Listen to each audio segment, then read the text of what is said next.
ॐ वाङ् मे मनसि प्रतिष्ठिता मनो मे वाचि प्रतिष्ठितम् आविराविर्मयेधि वेदस्समआणिस्तः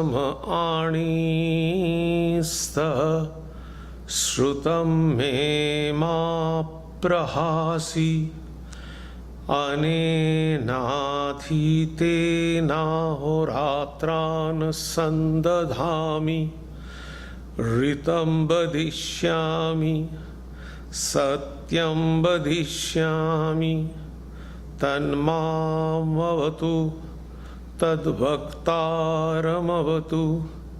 अवतु माम् अवतु भक्तारमवतु भक्तारम्। ॐ शान्ति शान्ति शान्तिः। हरिः ॐ।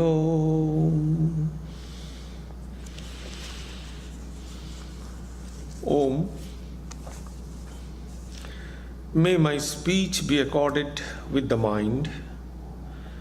May my mind be accorded with the speech.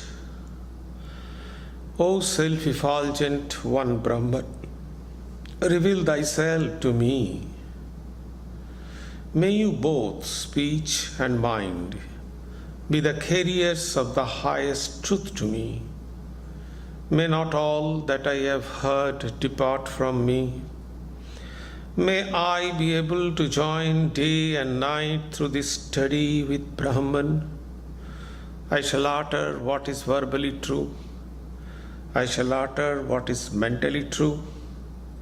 May that Brahman protect me. May that Brahman protect the teacher. May that protect me. May that protect the teacher. Om, peace, peace. Peace be unto you all. Good morning. This morning I am going to speak another interesting subject from the point of view of spirituality and philosophy. And again, it's a kind of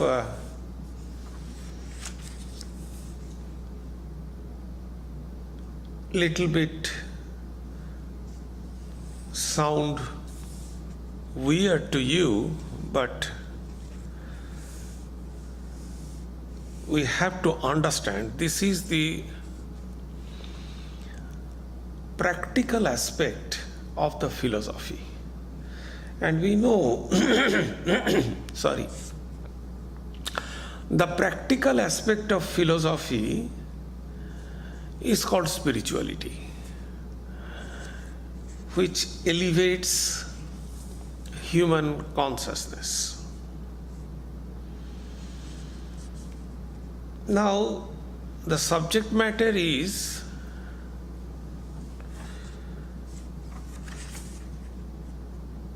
our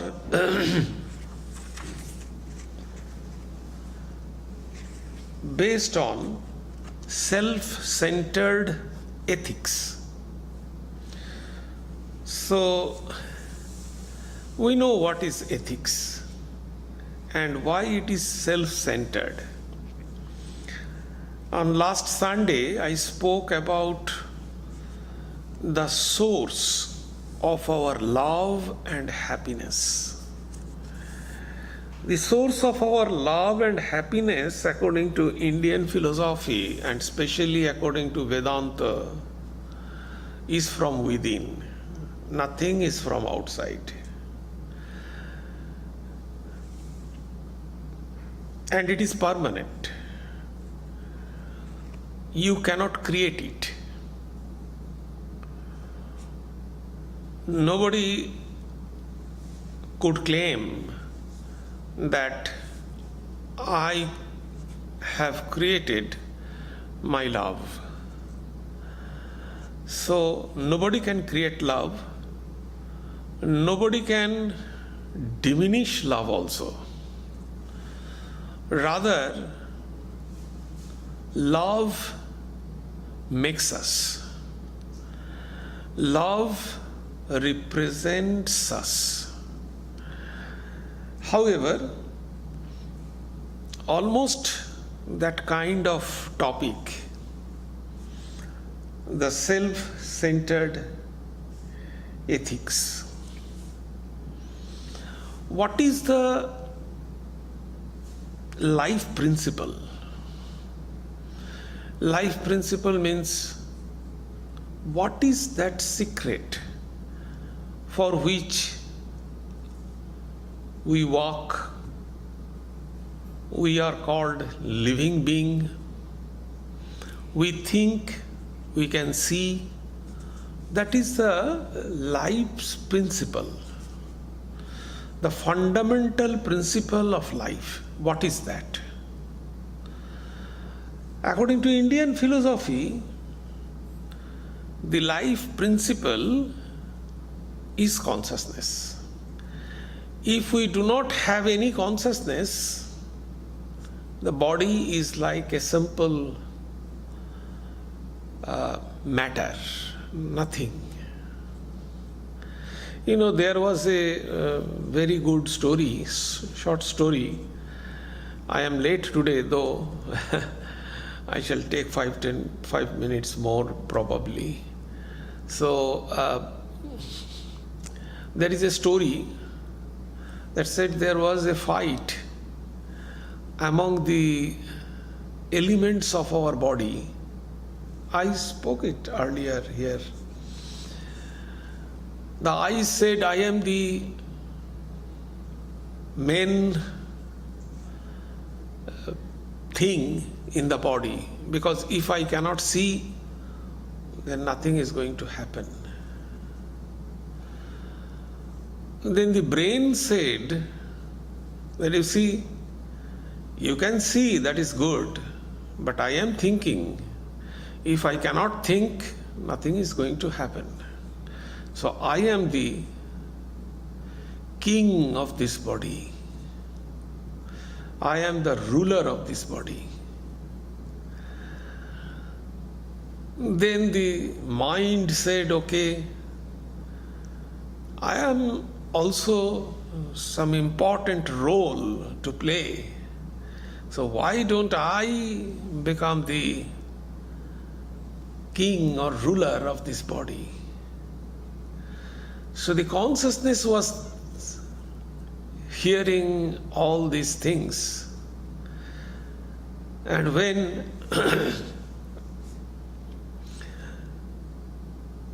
everybody was claiming that, yes, I am the ruler of this body, silently the consciousness left the body. And what happened? Nobody could work. All were there, but they realized that I cannot work. So, the consciousness, which in Sanskrit is called Atman, is the principle of our life. That is the central thing of our life. And the whole, according to the whole purpose of life, what is the purpose of life? It is a very difficult question. If I ask someone, what is the purpose of life? What will be the answer? Living a happy, joyful, healthy life?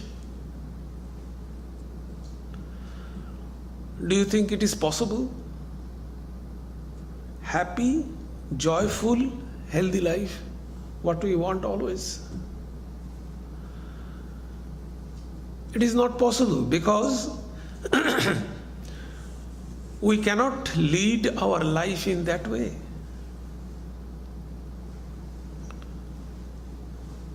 So what is the purpose of life? So the Indian philosopher, they set the purpose of life. The purpose of life is to realize this consciousness. We have to understand, know what is this consciousness. And the philosophy circled round on that particular point. The practice we do to understand that consciousness is called spiritual practice or religious practice. So according to Indian concept, religion doesn't mean to practice rituals, to follow some code of conducts, or to observe austerities. If those acts and deeds can help to realize this consciousness, those are considered the spiritual practice. If they do not help to realize this consciousness, they are not considered as the spiritual practice. Furthermore, the Upanishadic sages discovered that this individual self, or the life principle of individual, is connected with the cosmic principle or the supreme self, which is called Paramatman of the universe, known as Brahman also. This means that every man has in him a center of divinity, though they are unaware of it. And that divinity is connected with the cosmic divinity. And we all know that. Now, that is why Swamiji said that each soul is potentially divine and the goal is to manifest it. So this is about ourself. Now, what is ethics? Generally, we always use the term ethics and morality synonymically, means we consider these are the synonym, but it is not. Morality is the practice, is the virtuous practice, but ethics is the study, is the science by which we can evaluate that these moral deeds are right or wrong. So, the point is, what is the concept of ethics? According to Judeo-Christian era, we know there are 3 covenants. Covenant means the agreement. The first agreement was made by Abraham and God. Unfortunately, Abraham and his progeny was unable to follow the agreement. So again, another agreement in the Old Testament we find the covenant between Moses and God. And the third agreement we find between God and Jesus in New Testament. However, following the agreement is the ethical perspective in Judeo-Christian history. If we do not follow this agreement, this covenant, and the reflection of this covenant we find in Old Testament and New Testament. So, if we do not follow this agreement, then we are unethical and we will incur sin. That is the concept of ethics according to Judeo-Christianity. Now, what is the concept of ethics according to Indian philosophy? According to Indian philosophy, if an individual is unable to keep harmony with the cosmos, he will become sinner. What is the keeping harmony with the cosmos?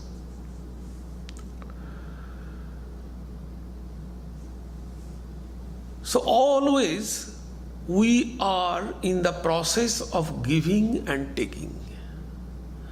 We are taking from this universe a lot of things.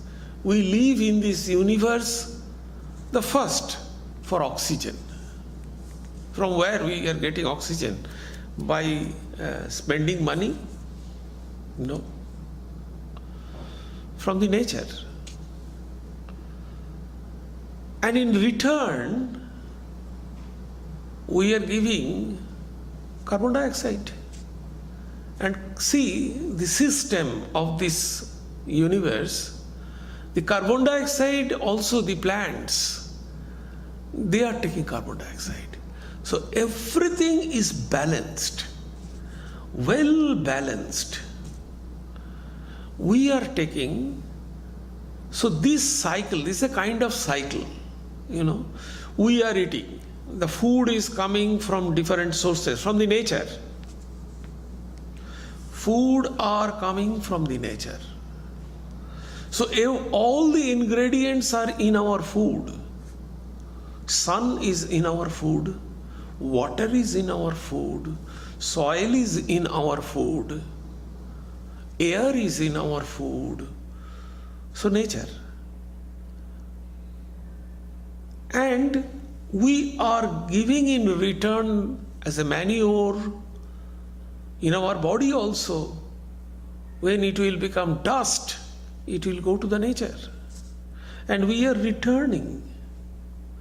So see, giving and returning, not only in our life, in this whole universe, in a smaller way, you can consider it different wheels. In a huge grandfather clock, you find there are smaller wheels, bigger wheels, and lot of wheels. All the wheels are rotating, and ultimately the clock is rotating. So you see, our workplace is a small wheel. We are giving, we are taking. In our family, we are giving, we are taking. In nature, in health, every aspect of our life, if you can consider, you can find that we are giving something and we are taking something. So this is a kind of continuous cycle. It is going on.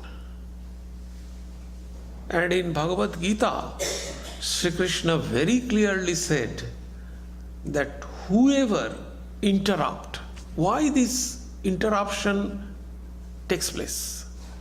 If nature is always supplying us everything, if we do not give our part,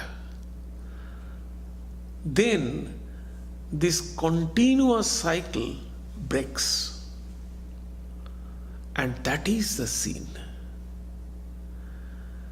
According to Indian philosophy, the ethics is this. So according to Indian philosophy,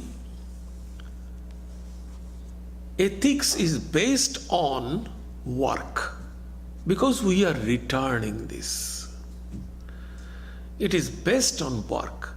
On the other hand, Judeo-Christian ethics is based on obeying some law. If we do not follow the covenant, that is sin. So when this karma, this action, is slowly gaining our spiritual and religious field, we find that what is then the function of God? If ethics based on our karma, what I am doing, so what is the function of God then? So God here is the impartial dispenser of the fruits of man's action and remains unaffected by good and evil done by the human being. He only gives the fruits of action, but is completely disconnected from all things.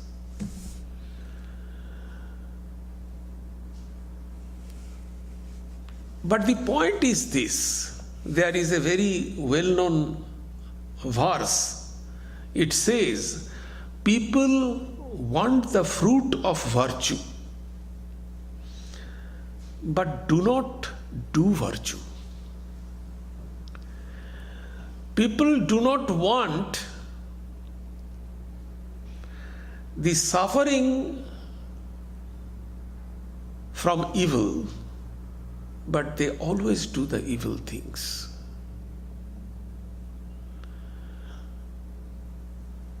Everyday life provides us plenty of opportunity, but we do not avail those things. We all have some possibilities, infinite possibilities, but we do not do the right thing. We always do our mental inclination towards the evil things. Why? What is the reason? One reason is faith. Faith for the result of good deeds. Always we are asked, that why the evil people, the bad people are thriving, but I do not do any harm to others. But why we suffer? The good people, they suffer, but the bad people, they are thriving. Why? What is the reason? One of the answers is this, that lack of faith in the power of goodness. The evil people have tremendous faith on their evil deeds. When they do their evil deeds, they are 100% sure that they will conquer the result. But the good people, they do not have that much faith on the power of goodness. That is one of the reasons. So, faith is a tremendous power. And in Bhagavad Gita, a wonderful principle is there. I think everyone should remember this principle. This is from verse number 3 of 17th chapter. Extremely important verse. It said, Shraddha mayoyam purusha. Shraddha means faith here. Shraddha mayoyam purusha yo yasradhya sa eva sa. A person, what kind of faith he or she is having, according to that, he or she is. So our existence depends upon our faith. Man is conditioned by faith. As a man's faith is, so he is. Very strong principle. This is the first reason. Second reason, the good man cannot thrive. It is because of their samaskaras. We know what is samaskaras. Samaskaras are the characteristics, psychological characteristics of an individual that prompts us to repeat the same thing. That is called samaskaras. Samaskaras, by the power of samaskaras, we repeat the same thing. We know, Duryodhana said, almost same thing, that I know what is bad, but I cannot refrain from doing bad. I know what is good, but I cannot do good. So that is our condition also. So the point is this, our samaskaras drags there. And another very important verse, Yoga Vasishta defines vasana. Vasana means desire. Vasana is the sudden grasping of an object, forgetting the past and future, owing to strong fancy. That is called vasana. When we are grasping something, forgetting past and future, and when we forget the past and future, how can we discriminate? Because only past experience, from the past experience we can discriminate. If we do not have the past experience, how can we discriminate? However, a person may know that a certain habit is bad for him, that it brought him suffering in the past and will bring only sorrow again, yet at the critical moment he yields the same thing. The ultimate cause of wrong tendencies is ignorance. Whatever be the reason for our wrong action, through them we harm ourselves. So the adharma, unethical things, or papa, sin against oneself is atmo. In Sanskrit it is called atmo aparadha, sin against oneself.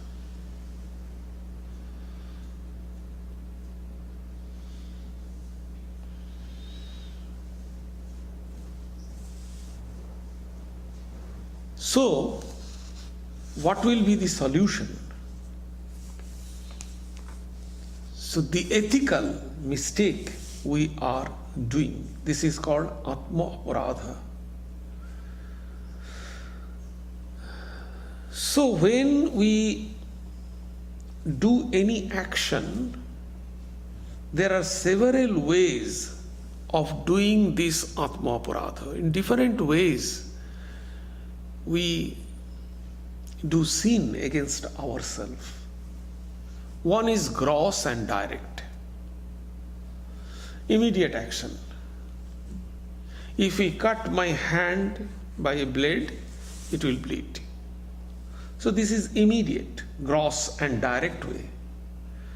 This includes all forms of overindulgence, self-abuse, neglect of health and hygiene, etc., etc. The result of this action in the form of suffering immediate.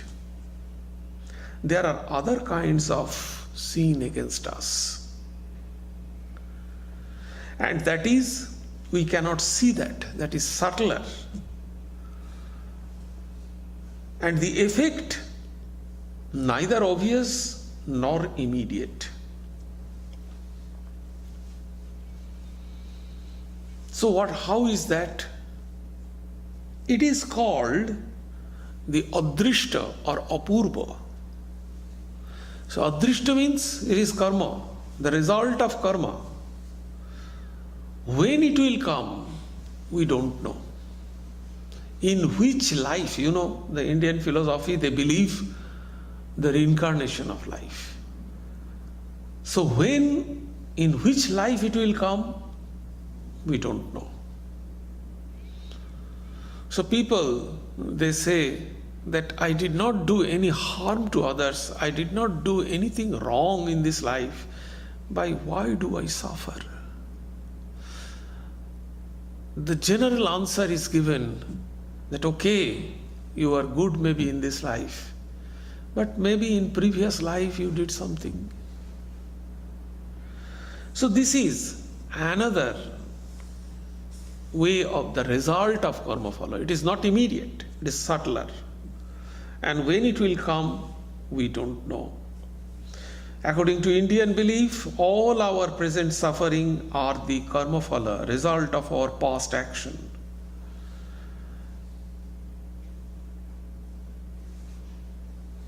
So blinded by the passion of lust, greed, hatred and envy, we live an impulsive life, seldom pausing, etc., etc. So karma includes not only physical action but also thoughts. About the power of thoughts do harm to ourselves, Swami Vivekananda says in his commentary of Patanjali Yoga Sutra. He says, every vicious thought will remound. Every thought of hatred which you may have thought in a cave even is stored up and will one day come back to you with the tremendous power in the form of some misery here. If you project hatred and jealousy, they will rebound on you with compound interest. No power avert them. When once you have put them in motion, you will have to bear them. So this is the fruits of our karma. It must come. In two ways it happened. One immediate, another in a subtler way. Secondly, in thought, which is called samaskaras. Again we repeat that thing. It is a trap kind of thing. Our action and thoughts affects us in another unseen way, which lives behind the mind. So see, one action, it has some immediate physical return, another not immediate, but that is also some kind of physical return. Then it changes our thoughts. Not only changes our thoughts, it remains here. It develops, it's piled up, and it becomes samaskaras. What we call character. Character is nothing but the sum total of our impression of these samaskaras. How these samaskaras are developed? By our work.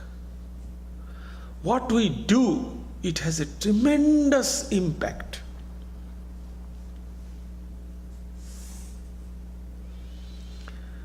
So these samaskaras, and these samaskaras are the tendency to repeat the same action or thought.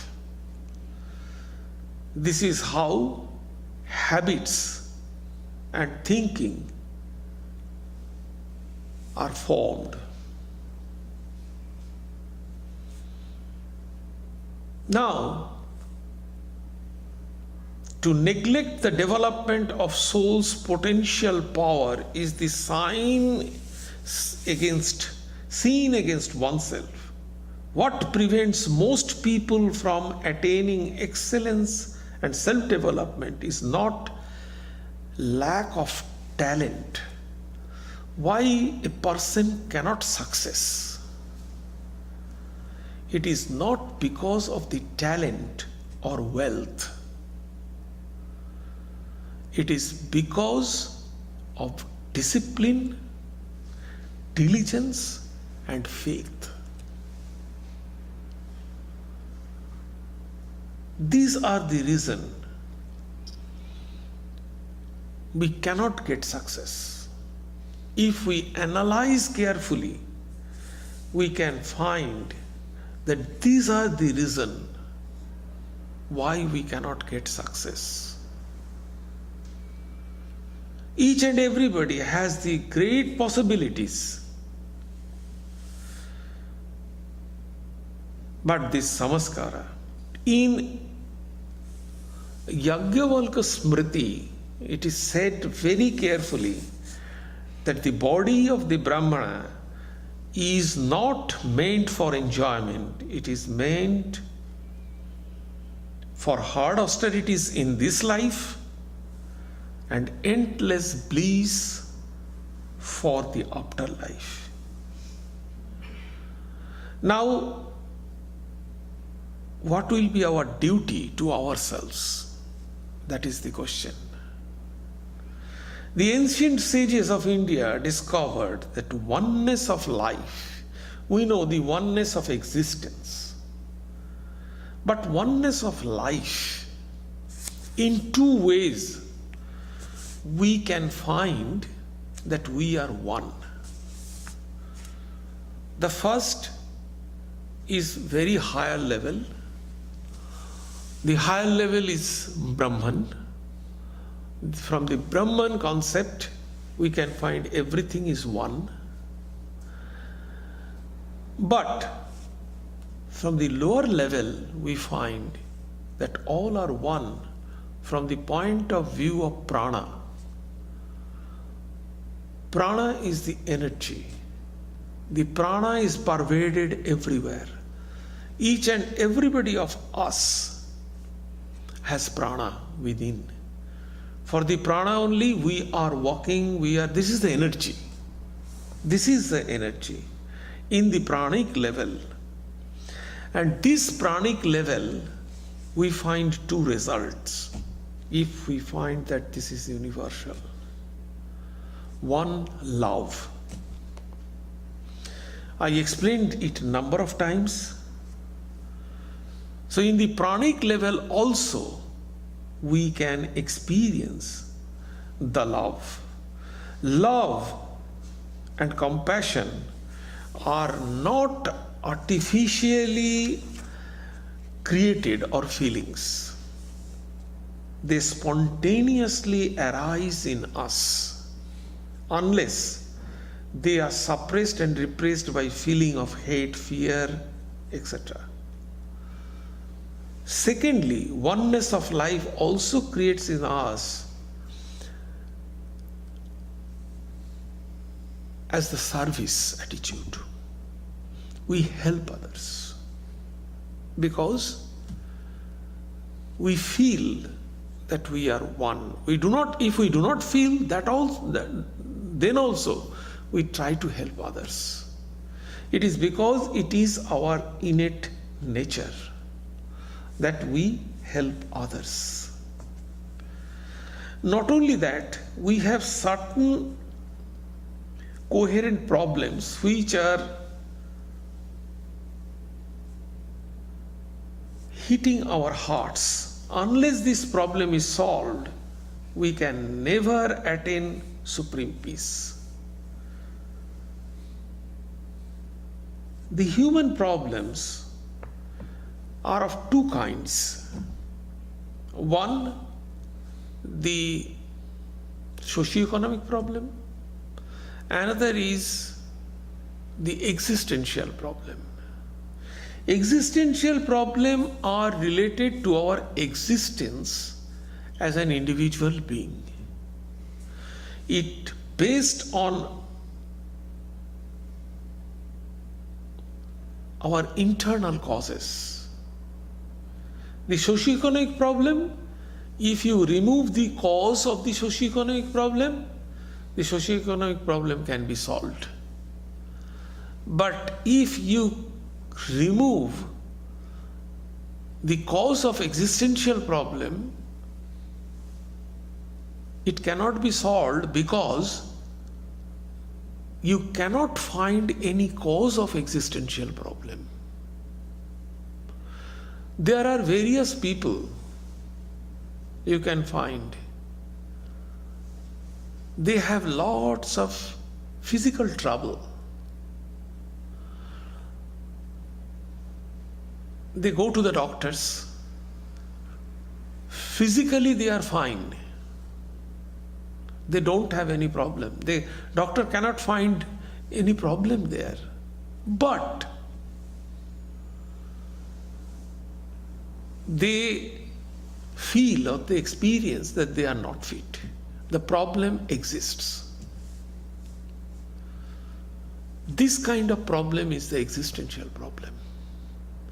You cannot find the cause of the problem. So you cannot remove that. So these problems are 6 types.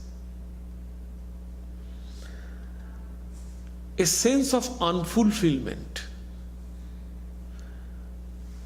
I am not successful in this life.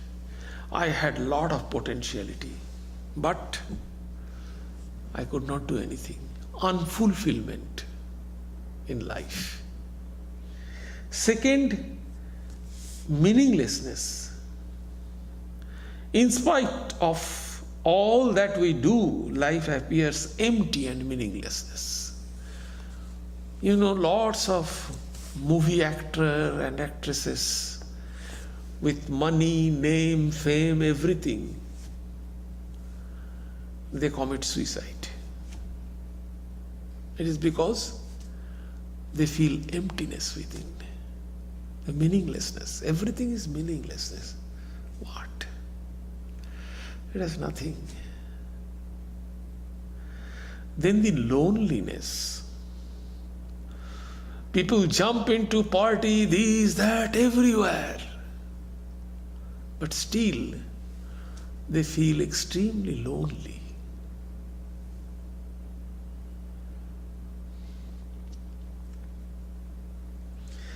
anxiety. I don't know. I always have a feeling of fear. But what is the reason? I don't know.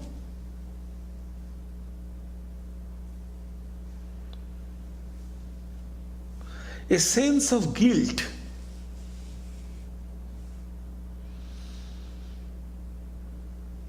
Even a wrong look, a word is enough to make us feel guilty. We always think, no, I did a mistake. A sense of guilt. I had this experience. When I was in training center, we had a brahmachari, very bright brahmachari. So he came to the training center. At that time he could not understand. He came to the training center, but he could not stay. He left. So as he was a very bright boy and his dedication to the spirituality was tremendous, so our order gave him a chance. So sent him to the center again and said, you stay in the center and then you will come to the training center again. So when we were together, that was his second time. The second time he came to the training center, he was in our batch. He successfully completed the first year, no problem, very good. Second year, almost the brahmacharya is arriving. On the Kali Puja day, suddenly he broke down. He went and offered his pranam to Holy Mother's temple in Belur Math, and then suddenly he said, I cannot stay here, I cannot stay here. He said, what happened?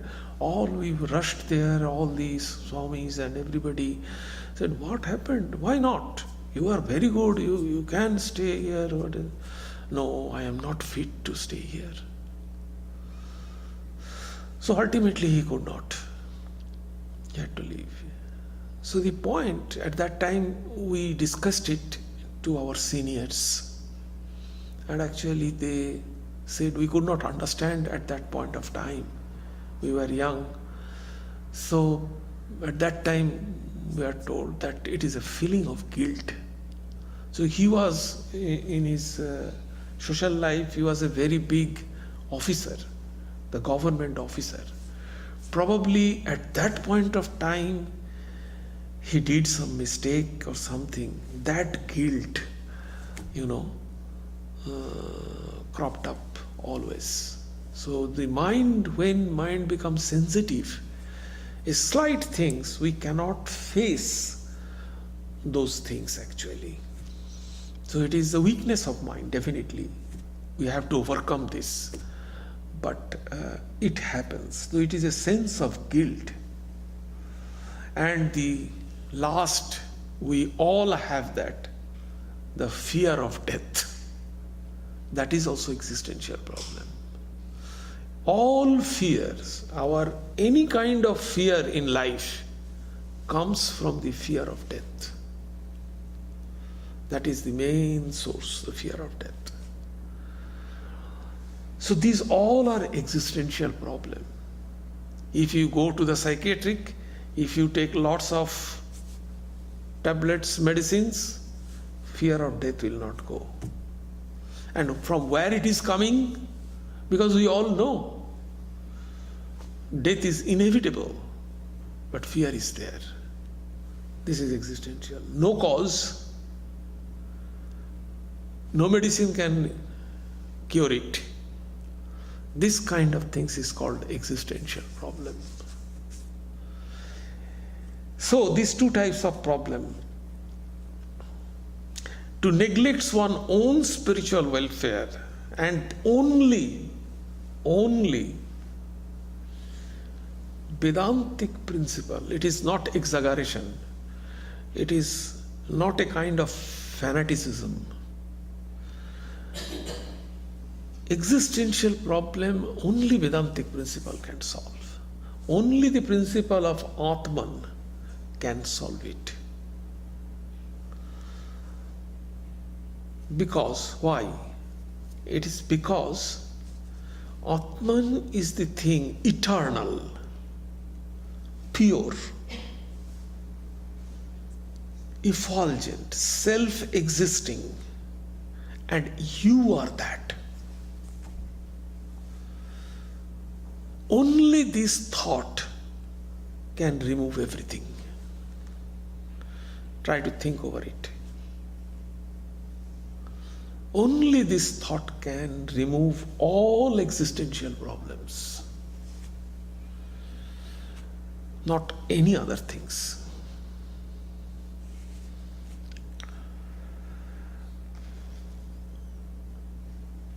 So, now the point is, what is self-centered ethics? The self-centered ethics is that we have the option, because of our oneness of prana, we have the inclination of serving others. But the main point is,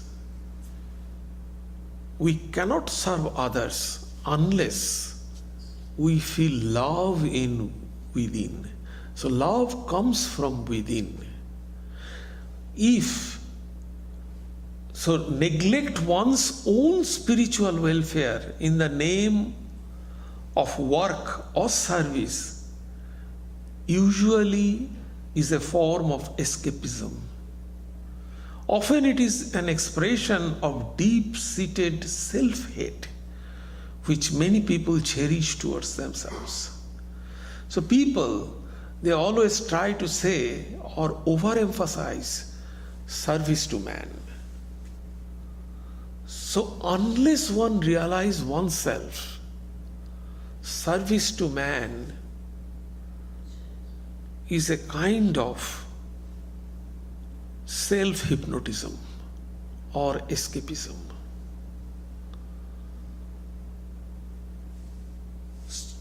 Sometimes it is a kind of self-hate. I explained it last Sunday, that the people, those who are contained by serving others, they never complain. They never complain. A person who does not love his own higher self cannot have true love for other people. He will only project his self-hate onto others. A person who does not serve for liberation of his own soul may be said commit spiritual suicide. Again, Shankaracharya's another great commentary from Bhagavad Gita, verse number 28, chapter 13. Shankaracharya says, by rejecting the true Atman and by identifying ourselves with false selves, birth after birth, most people go on committing suicide. It is wise on our part to neglect our spiritual destiny in order to attain success in the world. Is it possible?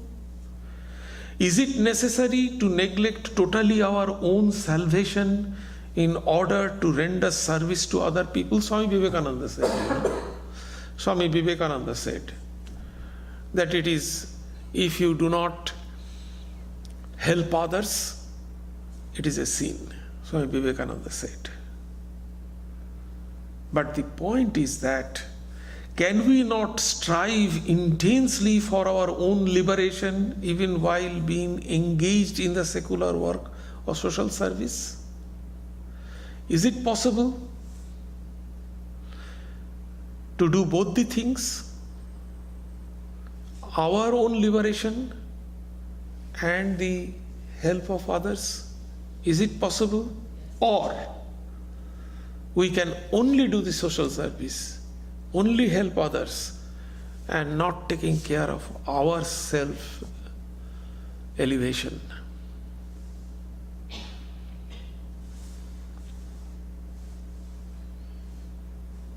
Yes, we can. This is the assurance we get in the message of Sri Ramakrishna, Sharada Devi and Swami Vivekananda. So self-centered ethics is this. The expansion ultimately, where it ends, where ethics comes.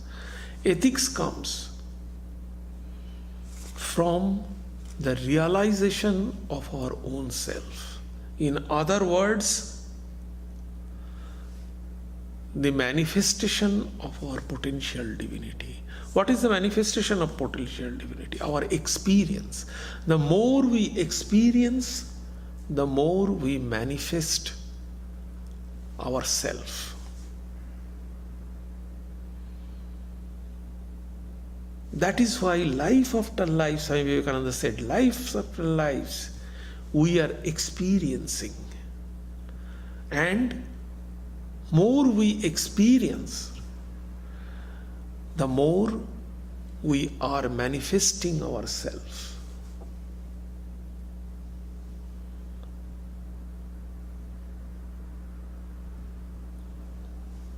Because everything, what we see, what we understand, what we know, is the manifestation. If we cannot understand something, that means the self has not that much manifested. So all knowledge comes from within. It is not from our brain. Brain is the machine.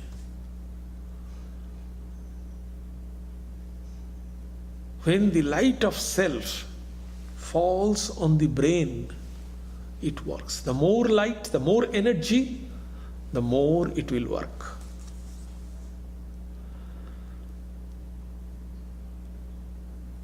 That is the concept. That is why Swami Vivekananda said, if I had to start my life, my student life from the beginning, and if I forget all my knowledge, if I had to start from the beginning, first I shall practice meditation. It is because by meditation we can get control over my mind. And where I shall apply, it will penetrate. It will focus.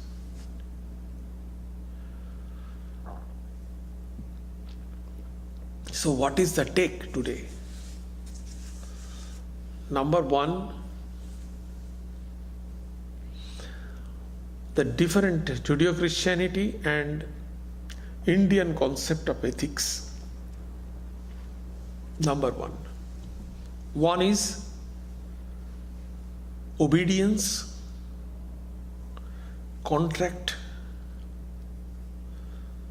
rules. Another is based on work. Which is based on work gives us two things. One is the external, one is the internal. The internal is our thought, our samaskaras. And when samaskaras is here, then samaskaras give birth of two things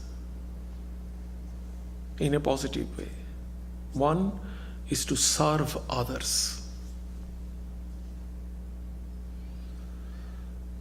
But if we do not elevate ourselves, if we do not manifest love more, how can we love others? We have infinite love within. But if we cannot realize that love, how can we love others?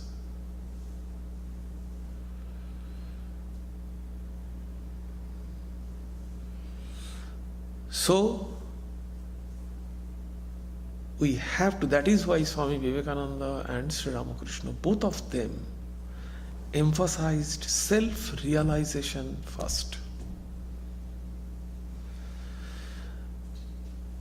Then Swami Vivekananda asked the same question, shall we not help others then?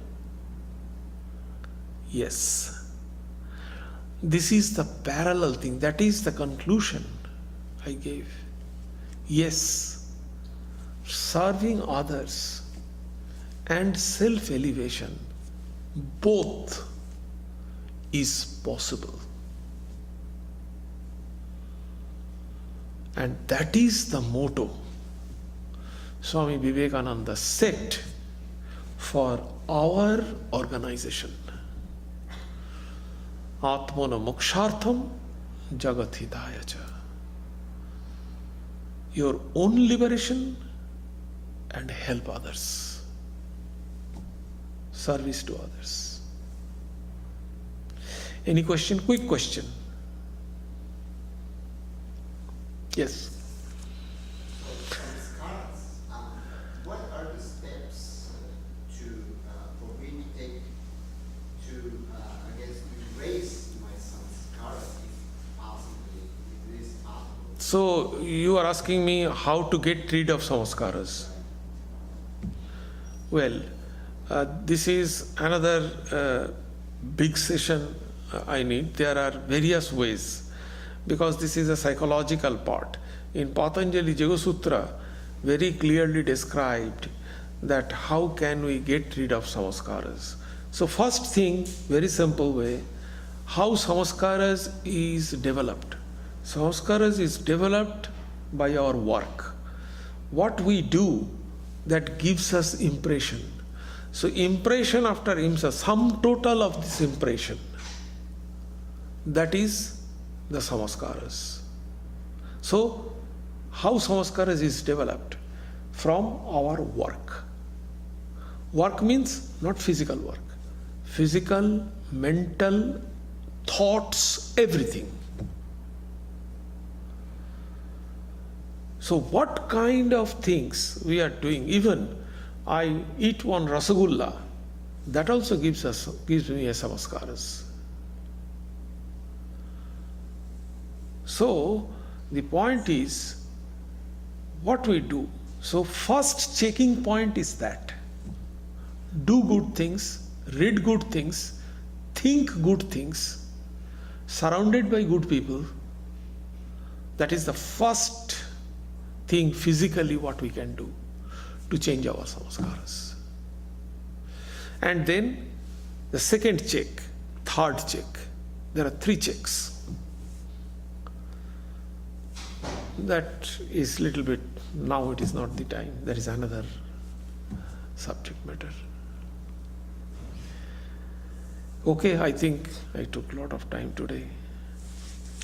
Om sarve bhavantu sukhinah, sarve santu niramaya, sarve bhadrani pashyantu, ma kaschit dukkham apnuat, sarvastarotu durgani, sarvo bhadrani pashyatu, sarva sadbuddhim apnotu, sarva sarvatra nandatu, durjana sajjano bhuyat, sajjana shantimapnuat, shantamucchete bandhebhyo, muktaschanyan vimochayet.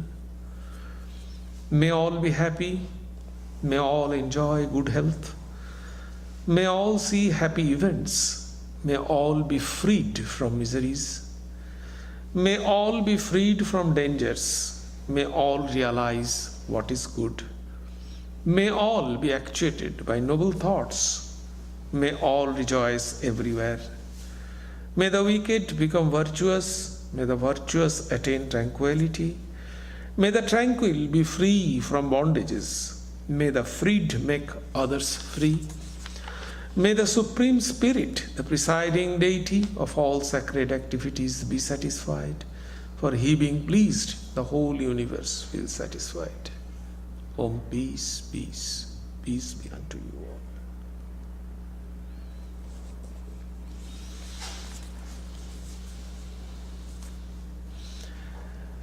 So, we have the same announcements.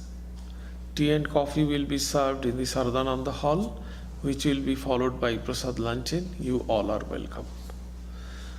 The second point is 26th April.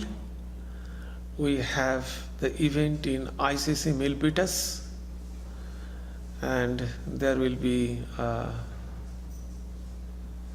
Professor Jeffrey Long and Swami Tyagananda. The subject matter is Swami Vivekananda,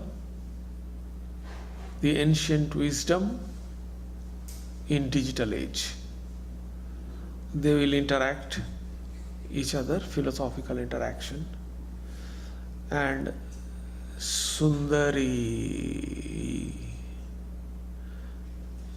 Jensen will be the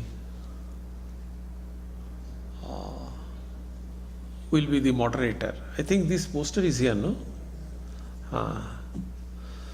The Sundari Jensen will be the moderator. So you all are welcome. And last but not the least, our musical program, that will be only fundraising. So please buy ticket. This is the opportunity to buy ticket. You can get the good seat in the front denomination. So this is a golden opportunity to buy the ticket right now. And please publicize it. Please publicize it.